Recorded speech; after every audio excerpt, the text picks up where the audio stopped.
I'm live. You are live, it says. Sorry, we've had all sorts of complications. I didn't mean to start so late, but we're here.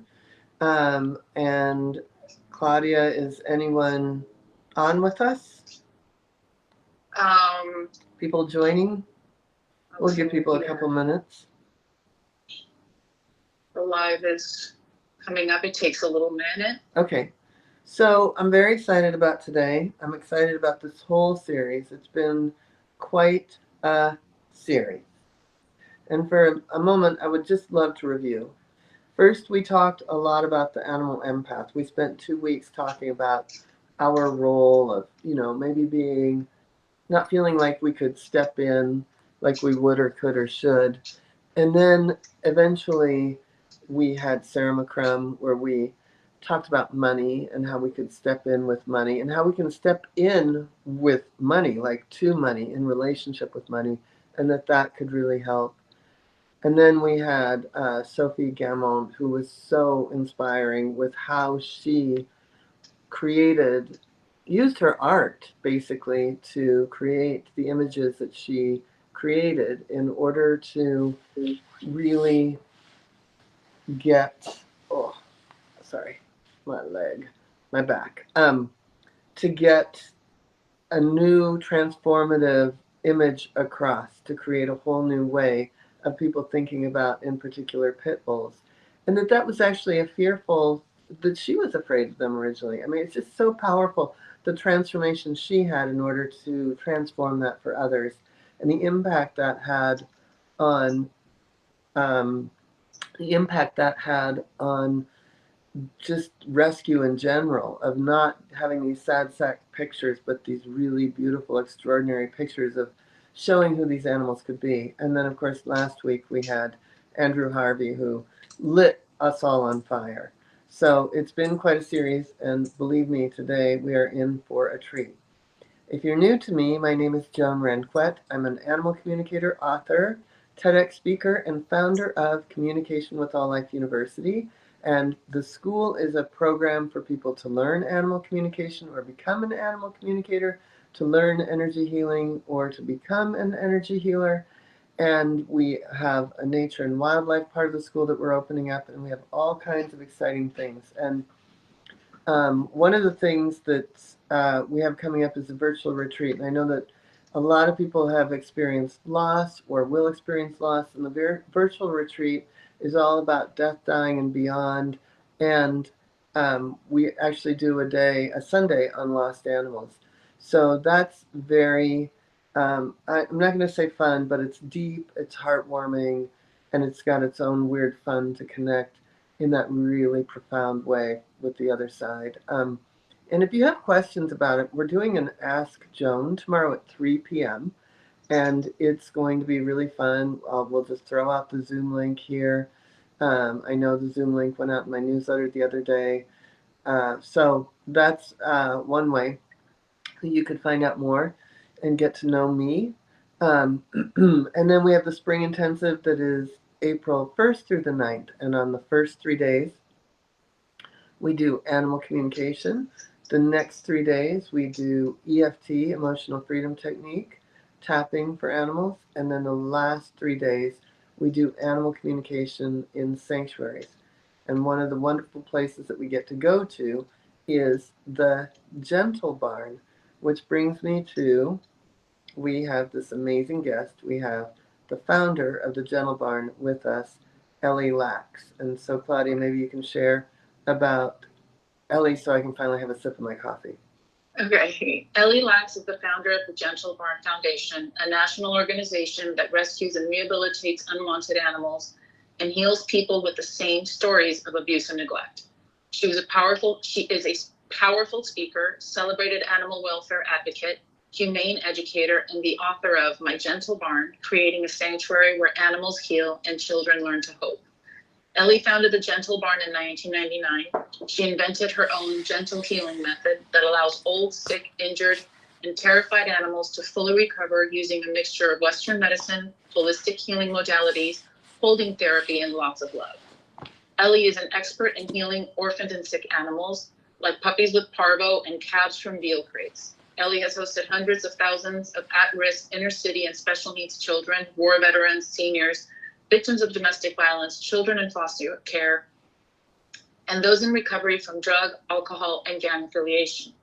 Ellie has appeared on some of the most influential media outlets, including The Ellen Show, People Magazine, Life Magazine, Animal Planet, The Huffington Post, Turning Point, Women's World, NBC, CBS, ABC, PBS, The New York Times, and many more. And Live with Joan. And Live with Joan. Ellie is a highly sought after and very effective guest speaker who has presented at animal rights conferences, environmental conferences, ecofeminist summits, self-discovery retreats, corporate functions, and universities nationwide that serve to motivate their audiences towards higher awareness, profound compassion, realizing dreams, and an enhanced sense of purpose. She's a TEDx speaker and the keynote speaker at West Coast Ecofeminist Conference, Animal Wisdom World Summit, the Difference Maker Series, Phoenix House, Winnipeg's Veg Fest, UCLA, USC, the Los Angeles Green Fest, and many more. To date, Ellie has saved thousands of animals and hosted over 500,000 guests. The Gentle Barn is currently home to approximately 200 animals.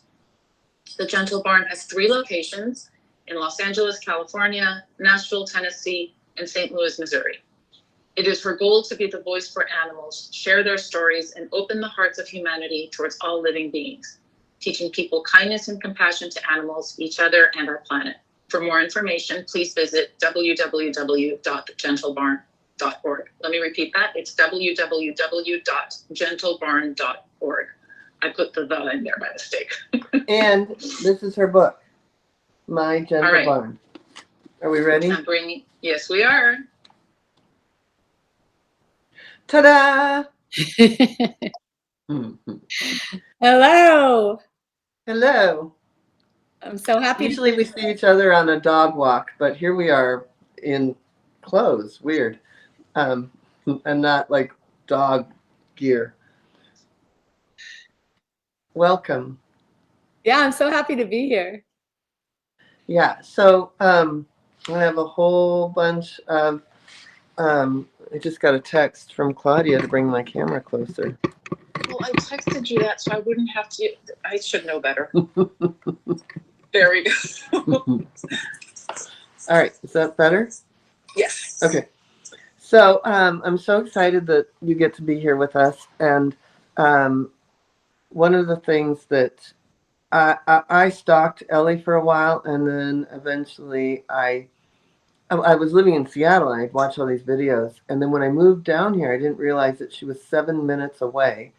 And so this is actually really funny. First, I wrote and I said, I'd love to do any fundraisers, teach animal communication, whatever you need. And someone whose initials are J wrote back and said, my wife is an animal communicator. Why would we need you?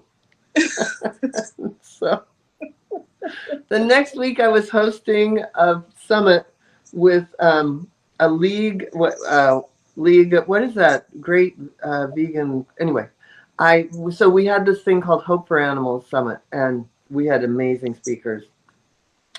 And so I suggested that we get Ellie, and they were like, oh, we love Ellie. And Ellie was a fantastic speaker. And when we were in the little green room online, I said, I'm going to come over this Sunday. And then anyway, we became dear friends, best friends, and her daughter eye rolls at everything we do every day of the week. So anyway, but that's not why you're here. Why you're here is, to me, you're one of the most amazing people walking the planet, making the world a better place. And I know that a lot of the people here are animal empaths and don't know where to start. So I'd love to hear how you got started, because I think people are really going to relate to what you went through. Thank you. Oh, Jesus, we lost her. Oh, okay. Okay, well, while she's coming on, and are people here? Yes, so I'm going to go ahead. We have a lot of people here. Afton says hello. We have Deb Tobin from England, Erin Anthoscopes, I'm so sorry. Leslie Williams, Kathy Schinkel, she says, hi, Ellie. Hi, Kathy. Michael Hofferbert. Hi, Michael. Shannon Myers, hi, Shannon. Hi, Connie Clark. Hi, I Connie. see some names I don't recognize. Tanya Hoffe, Chris Wilson, Cheryl Cook, Charlie Kale, Debbie O'Hara, Sandy Hook Groomer. Hi, Sandy. Is yes. Ellie coming back on? You texted me we lost you, not her. Oh, well, that makes sense. That would explain why she doesn't know. Oh my God. Okay. Sorry. Let's see. Jane Wu. We have Diane Matthews. Marsha. There she is. Ta-da. She's coming on. There she is. She's back. I just need technology. I know technology usually hates me. I just need technology to love me just for the next hour. Yeah. Just for the next hour. I just need 1 hour. I just need 1 hour for technology to love me. And so it is. Okay. Spoken into word. All right. So we were talking about being born an empath. And yes, I agree. I'm imagining that pretty much everyone in your school would have to be an empath. And, you know, being an empath is a blessing and a curse. On the one hand, walking this earth as an empath, it hurts, it's painful. We see things that don't make sense to us and that are causing harm to others. And we wear the feelings of all the things that are happening in this world in our own hearts. And so it's very, very, very painful. But on the other hand, it's a real blessing and a gift to be an empath because we're so aware and because we're so awake and because we're so connected, we can really make real change. And so as a child being an empath, in my early years, like at 6 years old, I was talking to animals. Animals were calling me in the woods when they needed help. I was bringing them home and saving them. My best friends were a goose, a dog, a little bird, a parakeet, the bunnies that lived in my house. And so I thought everyone was like that. I thought everyone had these magical relationships with animals.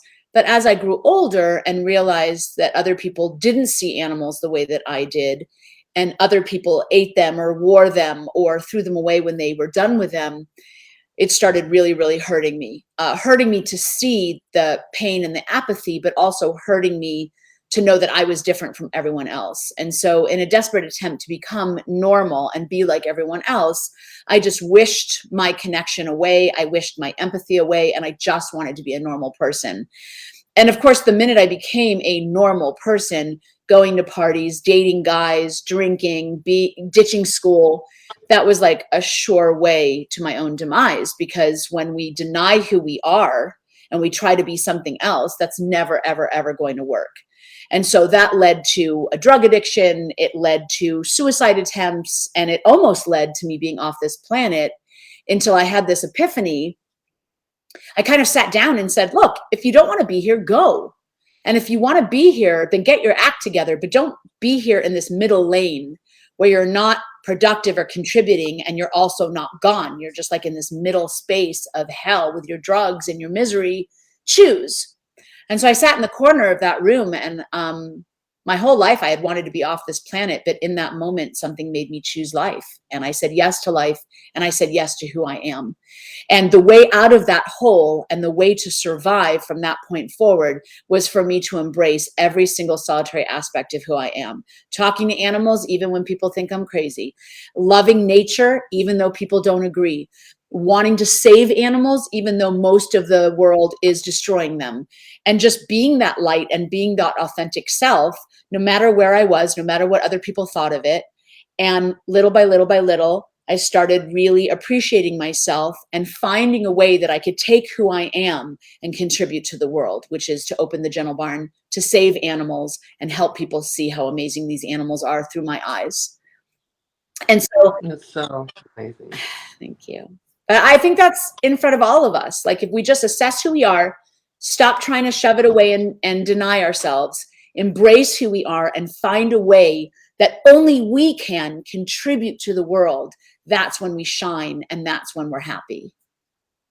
And you know, it's funny because both you and I want to go into then like that petting zoo and the whole way that you got started and what you do. But as a side note, you and I have very parallel experiences. We both, I feel like there's, you know, sometimes animal empaths and a lot of people, Claudia's the same, a lot of us go into the arts because that's a way of expressing ourselves, even though we don't, that's not fully it, right?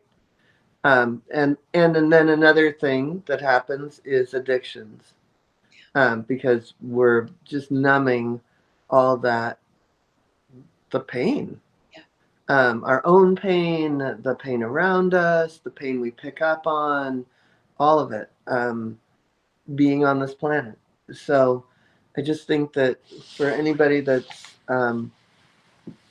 thought that they, you know, yeah, that's just, I think, part of the journey. And so anyway, Um, I know that it started with a lonely goat. Wait, or was it a sheep? I was going to make a sound music pun, but anyway, never mind. Um, don't ask me to sing. Now, Ellie's got a beautiful voice, but um, we were going to sing, you know, High on a Hill. Never mind. So go ahead. It started with, wasn't it a goat? Yeah, Mary the goat. You're right. Okay. Yeah, so I had wanted to start the Gentle Barn since I was 7 to save animals and then partner with them to show the world how beautiful they are. But I had no idea what that first step would be. And so I procrastinated for a really long time. And then as a young adult living in the Valley in Los Angeles, I was doing an errand one day and saw a petting zoo I'd never seen before. And so I went in just to be nosy. Why were there so many animals there? Why were there so many people there? And I went into the petting zoo, and unfortunately, there was a lot of suffering going on there. The goats and sheep had toenails that were this long. They had deformed legs. They couldn't walk. They were beating the ponies. There were dead animals in cages. Nobody had water. It was just an absolute horrible, horrible place. But the thing that hit me the most about that place was how full of people it was. I mean, it was just completely crowded with visitors, and not one of them was reacting to the suffering that they saw in front of them. They were smiling, they were taking pictures, they were skipping around, and they could see their own experience with their family, but they could not see the experience of the animals. And it devastated me. And I said, I have to get out of here. And I ran for the door as fast as I could, and blocking the exit was a very old goat named Mary, who stopped me in my tracks, looked me in the eyes, and asked me for help. Mm. And at the time, I lived in a little house with a half-acre backyard in Tarzana, which is in the San Fernando Valley of Los Angeles. And I said, well, I could bring home a goat. Why not?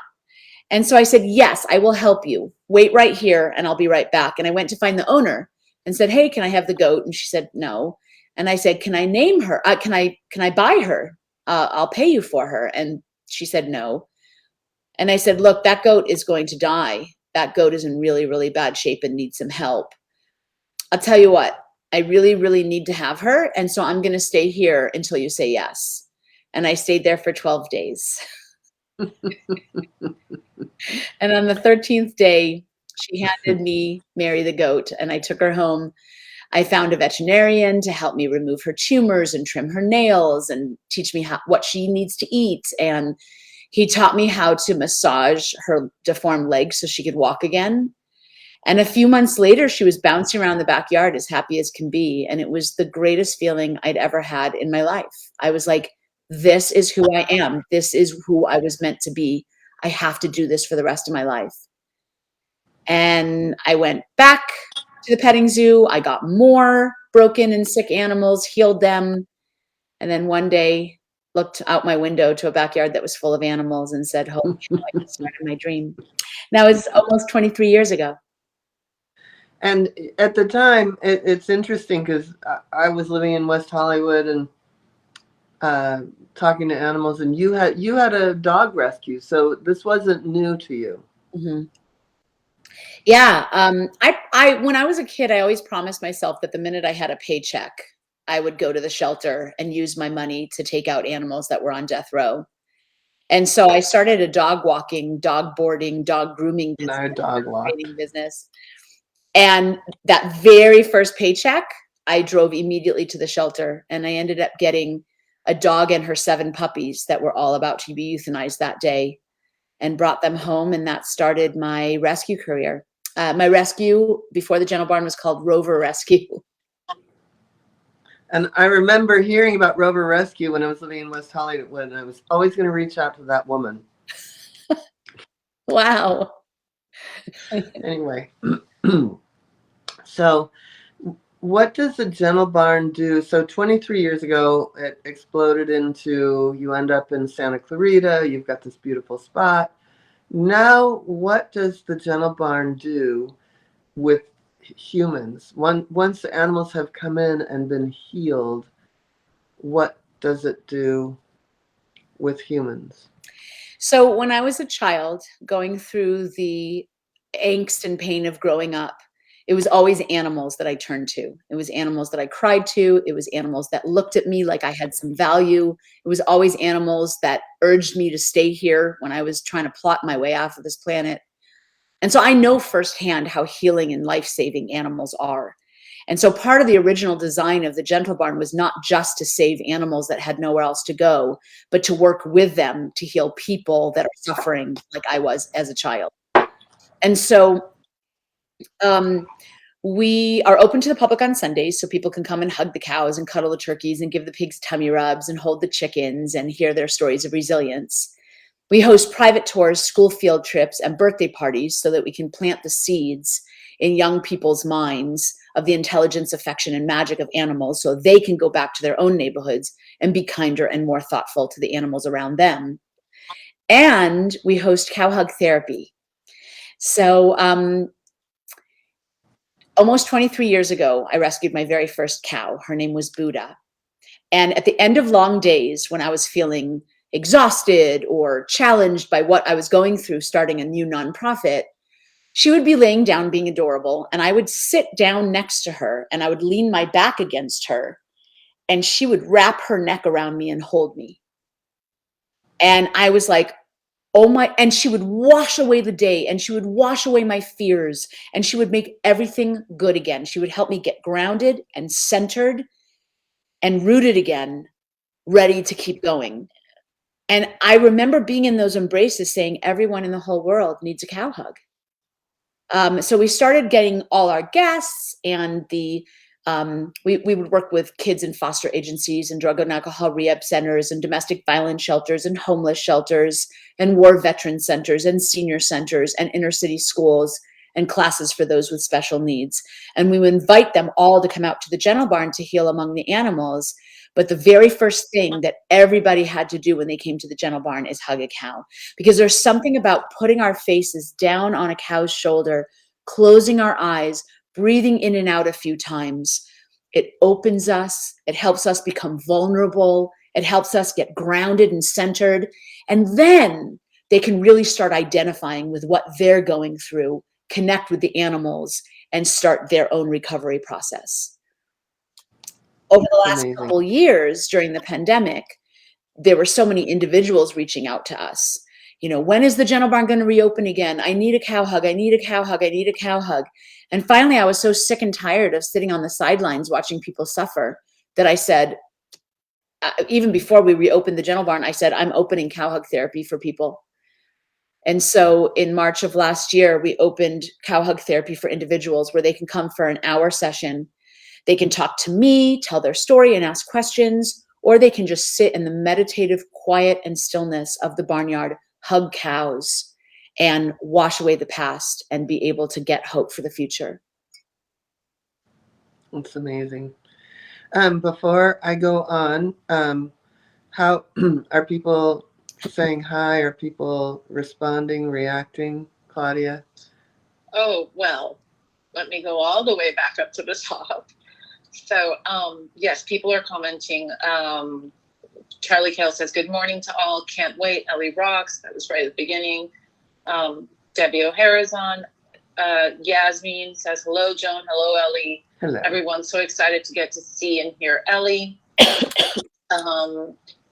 Tanya Hoffe commented on the book. It's absolutely fantastic book. I second that. You're both amazing people. Thank you so much for your work. Marshall Weiser says hello from Kentucky. So people are just saying hello. Okay. And Debbie O'Hara says, how refreshing and reaffirming to be with like-minded speakers and souls. Susie Reed says, you are a rock star that has so much heart. I love and admire you so much. Chris Wilson says she can relate to the path of the empath. Yeah. Yasmin says, Ellie, to see the experience of the animals in these places and have the awareness is another level that people don't usually pay attention to. Talking about that petting zoo. Okay, I'm gonna keep going then with some questions. Go ahead. Okay, so I have a whole little pile of questions ready to go, but first I would love for you to share the dancing turkey story so people can see just the magic of a turkey. I love that story. Thank you for asking that. All right, so I got a turkey. This is many, many, many years ago. Her name was Chloe. And she came in, we rescued her from Thanksgiving, and so she was really scared, but we gave her time, and then eventually she started trusting us, and she turned into a cuddle turkey, where when we sat down on the ground, with one leg on either side of her, we can scooch real close, and she would literally fall asleep in our laps. She would close her eyes and fall asleep in our laps. And she was so friendly that we started taking her to events, because she would just sit there and people would pet her and kiss her and fall in love with turkeys. So one year we were taking her to this event. It was a much larger event than we were used to going to. And we were taking everything out of the car and we were setting up our booth. And she was just sitting there being adorable, taking a nap while we set up. And then the minute, so about 100 feet away from us, there was a stage. And about a half an hour later after we had set up, they started playing. The band on the stage started playing. And Chloe was just laying there minding her own business. But the minute she started hearing the music, her eyes sprang open and she ran 100 feet away to the stage. And I'm thinking, this is nuts. Like, where is she going? I got to get her back. So the first couple times I just picked her up and brought her back. But then the third time she ran right to the stage. She planted herself center stage and she closed her eyes and started swaying to the music. And I'm going, I can't believe this is happening. So I sat down in the front row and watched my turkey bliss out to this music. And for 3 hours. And people started coming and they started gathering around her. And now my turkey is literally dancing in the middle of like 50 people. And everybody's just dancing together to this music. And I'm going, I have never seen something so wild. 3 hours later, the band took a break. And the minute the music stopped playing, Chloe kind of like came to and opened her eyes and was like, and she looked over at me and was like, oh man, I'm sorry about that. We better get back to our booth. And she walked herself back to the booth. So I came home that day from that event and I told my barnyard staff, okay, from now on for the rest of Chloe's life, we have to have a radio in the barnyard. And so no matter where they put the radio, no matter what music was playing, whether it was jazz or soft rock or classical, no matter what was playing, you could find Chloe with her eyes closed, swaying to the music. Oh, great. So a little bit after that, we started the year. It was September, and we were starting a fresh new year with our peace enhancement program, bringing those with special needs into the Gentle Barn to heal among the animals.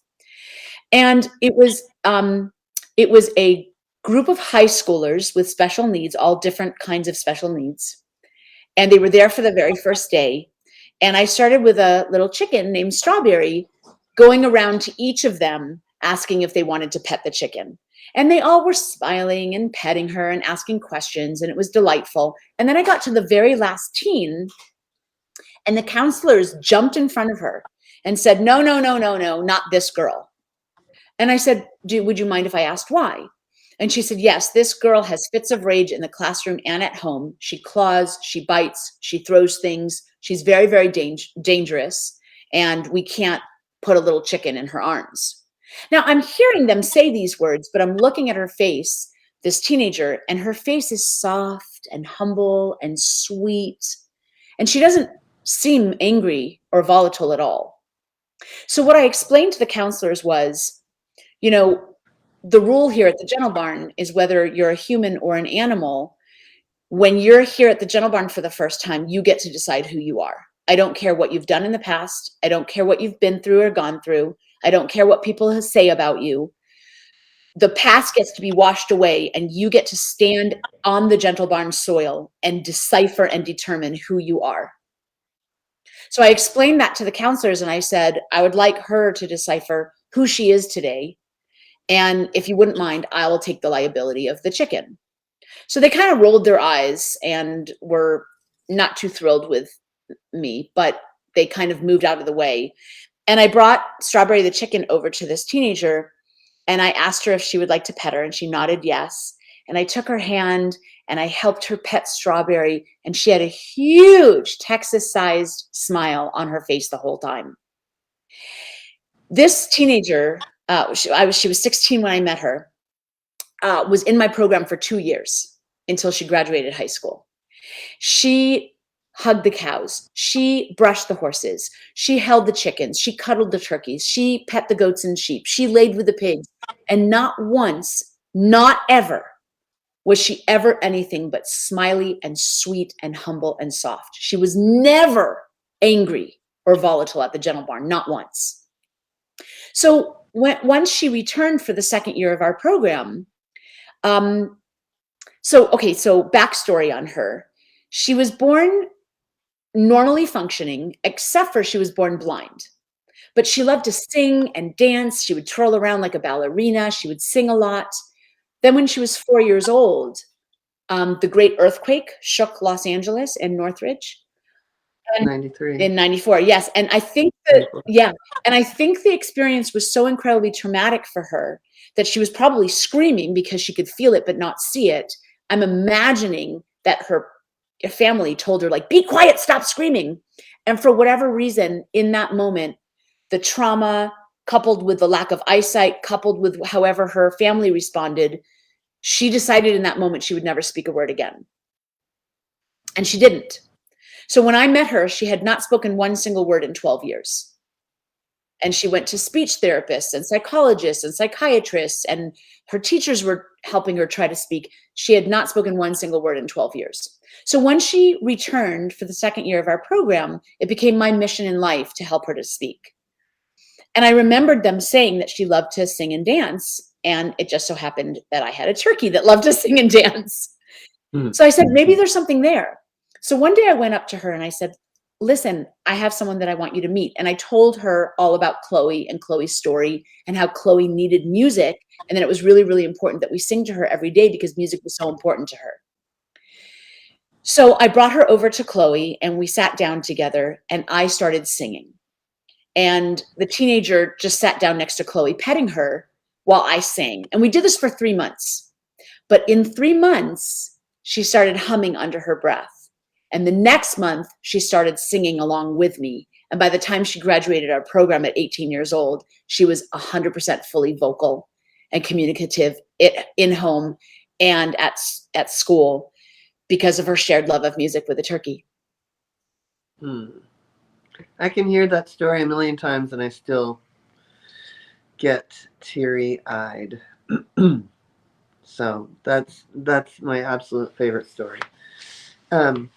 So I want to shift gears a little bit because one of the things that I think about that is so impactful also about what you do is that you are a vegan, as am I, and you really bring awareness to people about what this other world is. So while you've got this beautiful world, you and I are very similar. We always joke that we were actually came from the same egg and that we split and then had to connect back up again later on in life so that we could carry on with our shared passion and missions. She had to do the rescue stuff and I had to do the animal communication school. But anyway, in many ways, you and I are able to, I always say, I can Pollyanna, I can focus on great outcome, what's important, but there's still a whole other world that's going on out there that you're actually rescuing these animals from. And it's a very terrible world, and it is the world that the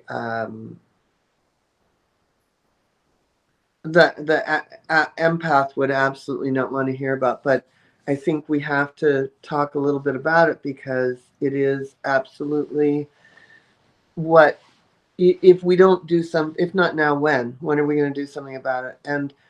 And so I always say that, like, as a vegan and a feminist, that for me, I mean, it's terrible. The meat industry is the worst, right? Like, gross.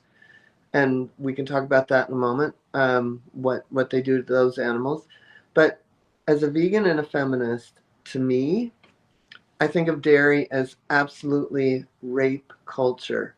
And maybe you could talk a little bit about what that is like for um, continually being impregnated. I mean, some of us actually drank the Kool-Aid as kids and believed that cows just come with milk or goats just come with milk. And it's a terrible lie. And it's not until you go, oh, of course. So take it away. Yeah. So, I mean, like most of us, I was born into a family that ate meat and drank dairy and eggs and the whole caboodle. I loved animals. I was obsessed with animals, and I ate and drank what I was told and never really thought that there was a connection between them until I was 11 years old and I was at school and there was a chicken in my school and she was shaking violently and so scared. And I ended up holding her and telling her it was going to be okay, that she wasn't alone. And the principal came in and said, "Don't hold the chicken. We've got to get her to the slaughterhouse." And she yanked her from my arms and carried her out of the school. And my little 11-year-old brain was trying to figure out, what in the world is she talking about, until I realized that's chicken and rice. And so I went home that day and I told my parents I would never eat animals again. And they were like, "That's nice, dear. Eat your soup." And I said, "Didn't you hear me? I'm not going to eat animals." And they said, "It's not an animal, it's just soup." And I said, "It's chicken soup and I'm not going to eat it." So I became vegetarian at the age of 11. Everyone thought I was going to die and become anemic and not grow. I am 54 years old and thriving. So I got through that. And I actually did not understand about the dairy and egg industry until I had just started the Gentle Barn, which sounds so funny to me now. But in the moment, I loved animals. I learned that food is animals, so I stopped eating them. Then I started the Gentle Barn, started rescuing animals like I'd always dreamed of. And somebody in the very, very early months of the inception of the Gentle Barn came to the Gentle Barn as a volunteer. And he asked me, "By the way, are you vegan?" And mind you, this is 23 years ago. And I said to him, "No, I'm American." It was just not a household word back then. Isn't that crazy? So he chuckled and he said, "No, no, no. I mean, do you eat animals?" And I very proudly told him that at 11 years old, I stopped eating animals once I knew that burgers and hot dogs were animals. And he said, "Yeah, but what about dairy and milk?" And I said to him, "Well, I mean, that doesn't hurt anybody." And he said, "Well, actually, do you mind if I tell you how dairy and eggs are produced?" And I said, "Please." And he explained to me.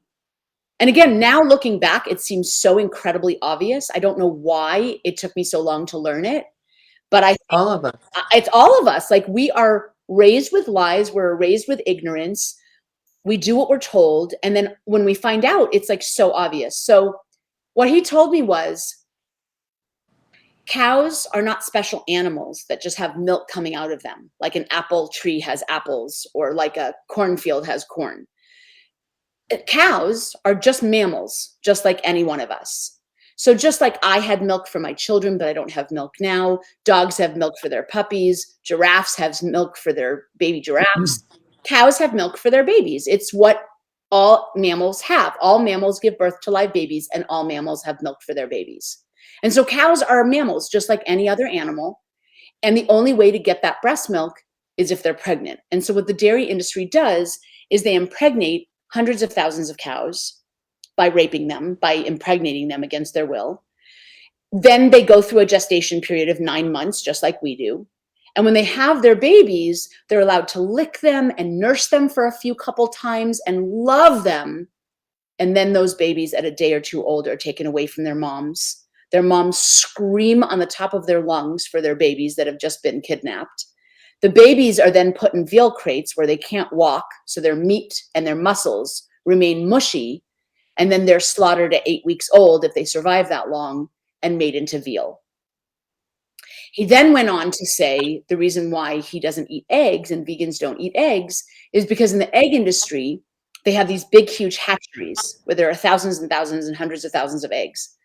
And on the hatching day, all these babies are hatched out of their eggs and they're put onto conveyor belts.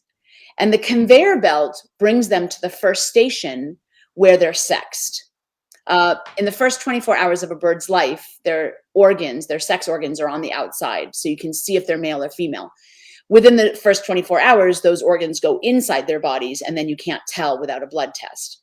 So the first station looks at these chicks, and if they're male, they're thrown live into grinders, ground up live for food, and fed back to chickens. And if they're female, they continue on the conveyor belt until the second station where their ends of their beaks and the ends of their toes are chopped off with a hot blade. And then they're put into a cage. And they live in that cage for the rest of their lives.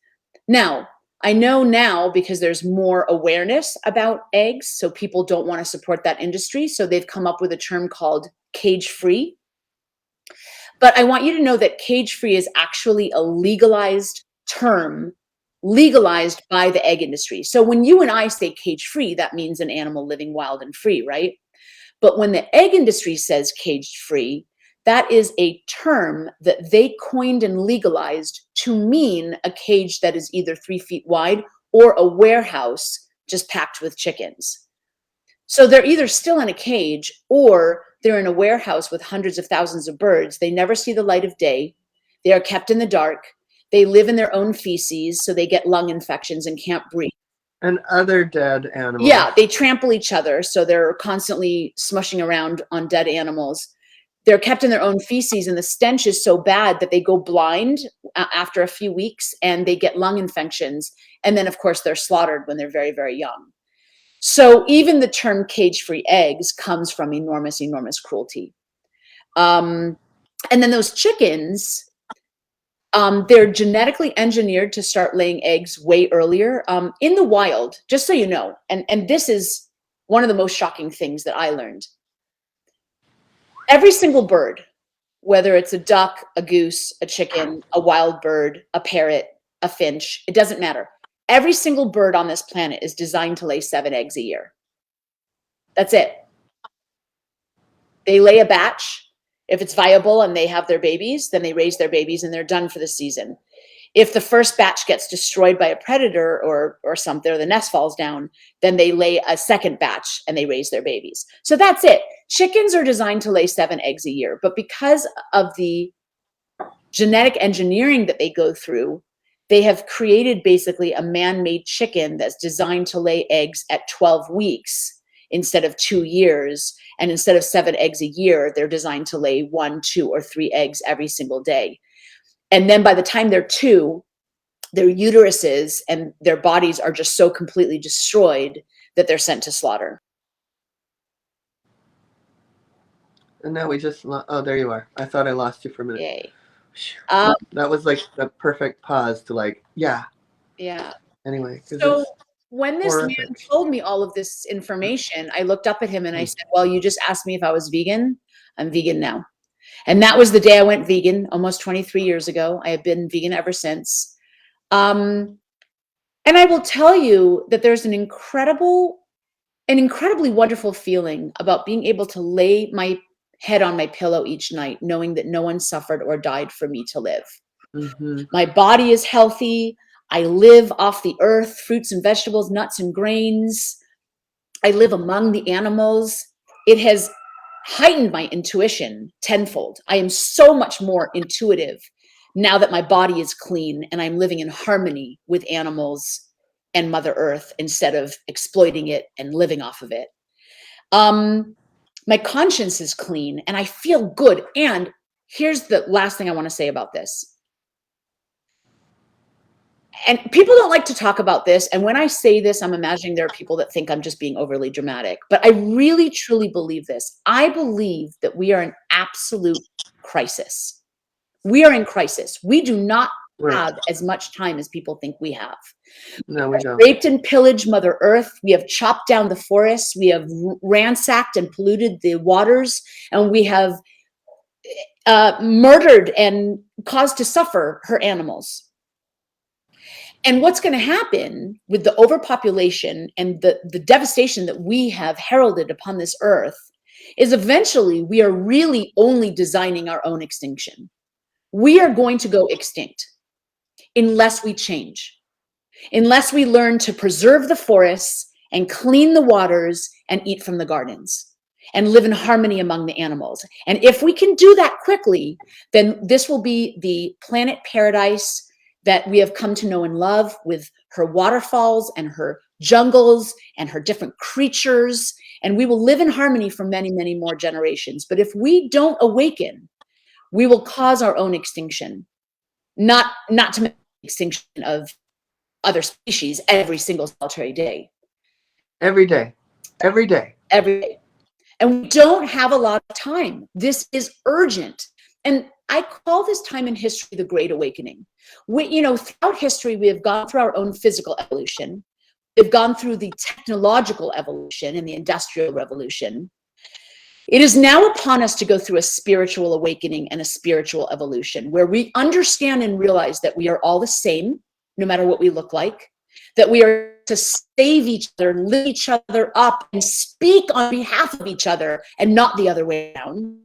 And once we awaken that idea that we're all connected, we can communicate with each other, that we can preserve each other, and we can share this planet, we will save not only ourselves, but everyone and everything around us.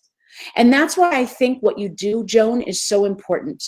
Because teaching people to speak to animals is the beginning of that awareness and that awakening, that we are all the same, that we have the same emotions and feelings, and that we all have a voice.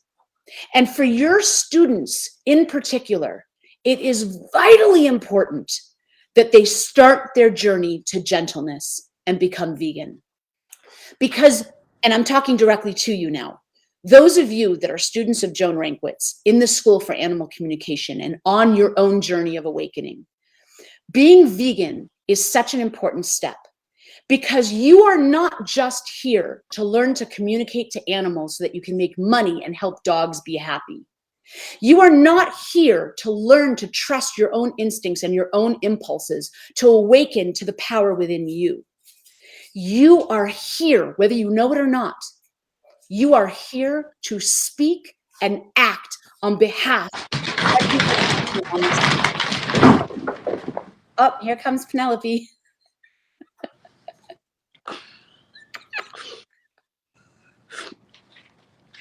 There's a cat. It's Francesca. They're all chasing Fran. I've got dogs everywhere. Okay, we're going to leave it. We are here to speak on behalf of the billions of cows that are in slaughterhouses right now. We are here to speak on behalf of babies that are being torn away from their mummies right now. We are here to speak on behalf of the rainforests and on behalf of the oceans and on behalf of the bumblebees and the bees and the butterflies. We are here to speak on behalf of every living, breathing, feeling, sentient being that shares this planet with us. And now that you're taking Joan Ranquet's course, we are the voice. It is our responsibility to speak up. And we cannot truly speak up unless we're vegan. We have to move our feet. We have to be the example. We have to be the light shining on a dark planet to light it up. And we have to be the model of peace and gentleness and kindness. And it's so easy now because you can get vegan products at every store, literally every store. And there's one last thing that I wanted to say. You had mentioned that you're not only a vegan, but a feminist. And I love that you say that, Joan, because the majority of people I'm imagining that are taking your course and following you are females. The Great Awakening is a time to bring back the feminine energy, right? Mm. So we were feminine at one time, and I have a very visceral and deep remembering of that, where there was a time where there was peace on this planet. And Yes. we lived as tribes. They were matriarchal tribes. The medicine people were women. It was a matriarchal time where we lived in harmony and among nature. And somehow we have shifted to a patriarchal society where men have risen in power, and that male energy, it's not about men or women, it's about feminine energy versus masculine energy. That masculine energy have allowed us to destroy and own and dominate, and it's all about power and acquisition, right? And that masculine energy have allowed us to invent a really lot of great things. I mean, the car and medical advances, and we have a lot of wonderful things that came because of that masculine energy. But that masculine energy is now destroying this planet, literally. And so we have got to bring the feminine back into balance. We have got to call back the feminine energy, the feminine power, the feminine strength and intuition to heal this planet and to save us all. And the collaboration and creativity. yes, and being vegan is a feminist issue because the meat and dairy industry rides on the backs of mothers.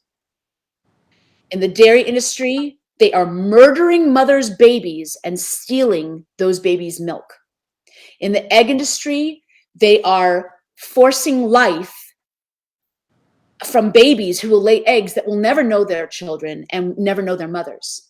And in the meat industry, they are taking mothers and breeding them, and taking their babies away to be slaughtered.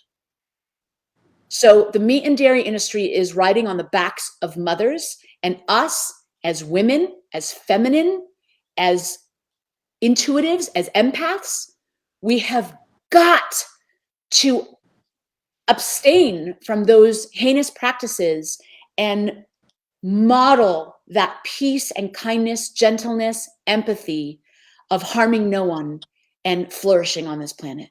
And it's up to us. Amen. We have to awaken. We have to. It's time. We don't have a lot of time left. I agree. And we don't have a lot of time left here because we have got to close this. That was amazing. That was absolutely amazing. And Claudia, are people responding? Yes. I'm going to go back through and read everything. We'll and go back respond. and read all the comments. Yeah, because there's a lot. There are two of us that owe our veganism to Ellie. So Afton Hughes and I both became vegan thanks to Ellie's influence. Yeah.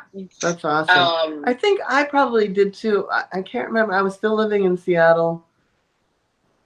And I was, like I said, stalking you. But anyway, yeah, there was just a day that it was like it was just time. Yep. And so a lot of people are agreeing. I think we just need to go back because I don't want to skip over an important comment. But and we have the first day of AC level 1. I mean AC level 2 and AC level 3. So I have to jump off and get to a medical intuition call here. And don't forget that tomorrow at 3 p.m. Pacific Standard Time, ask Joan. So if you have any questions that you want to ask Joan, jump on. Particularly about death and dying. And we have the virtual retreat coming up at the end of the month and spring intensive. And Ellie, as always, this has been absolutely enlightening and amazing and empowering. And a reminder, because we all know what's right. So thank you for helping us remember. Thank you, Ellie. Thank you so much. Claudia and Joan and everybody. Come out to the Gentle Barn and hug a cow. And remember. We will. All right. Bye. Bye. Thank you. Thank you.